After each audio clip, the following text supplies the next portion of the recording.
PNP Highway Patrol Group na nahihirapan silang matukoy at mabawi ang halos 800 pang nawawalang sasakyan na natangay sa rent sangla scheme sa buong bansa. Ito ang balita ni Leia Ilagan.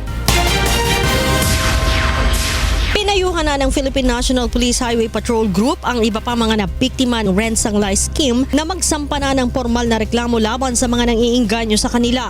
Ito'y upang mapadali ang paghahanap sa nasa 800 pang nawawalang sasakyan na tinangay ng mga sangkot sa modus.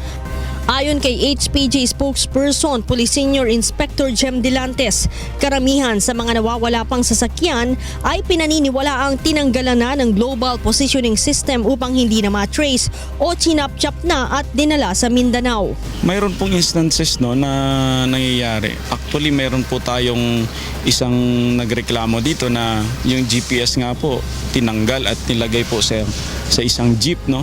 Nung tinitrack po nila yung GPS, it turn out na nasa jeep nakakabit yung GPS. So mahirap po nating i-locate ganun.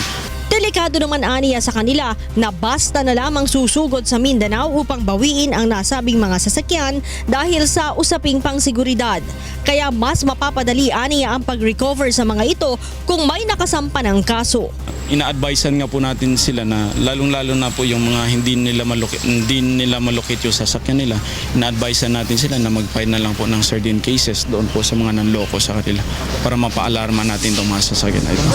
Patuloy naman ang investigasyon ng PNP sa mga posibleng kasabwat ng mga suspect sa ilang bangko kaya mabilis na aaprubahan ang kanilang car loans.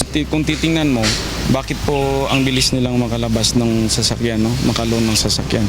So yun po ang tinitingnan natin na anggulo kung baka nga po posible po na may kasabwat. Sa ngayon, nasa 1,800 sasakyan ang estimate ng Highway Patrol Group na natangay sa modus, ngunit nasa 1,000 pa lamang ang nababawi. Sa ngayon, nahaharap na sa kasong large-scale estafa ang mga sinasabing utak ng scam na sina Tay Chicos Nambio, Rafaela Anunciacion, Eleonor Lea Rosales, Jenilyn Beria at Anastasia Cauyan. Leia Ilagan, UNTV News and Rescue, Camp Crame.